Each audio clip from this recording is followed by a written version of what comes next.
这一个的话，它是 2.3L， 所以这边有写 2.3L， 它也是长方形的规格，然后它是扁的，所以它的话 2.3 的话大概是装再少一点，比那个刚刚3.7还要再小一点。葡萄，对，葡萄有一串葡萄的大小，可是葡萄剪一剪的时候就好像没那么大嘛。那原则上这个的话就是这样放是 OK， 它可以放那个大圆正常的那个叫什么？你帮我接一下，这叫什么？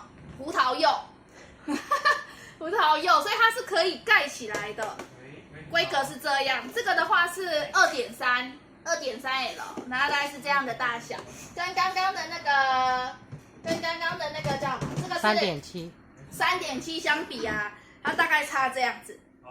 3.7，高度也比较高一点，对不对？一点点，然后大小是这样，这是2.3，这个是3.7，然后大家这两个我觉得都蛮像的，就是看家里的人口数跟存放的东西，然后去做需求上的选择。然后我们等一下还有剩几个而已。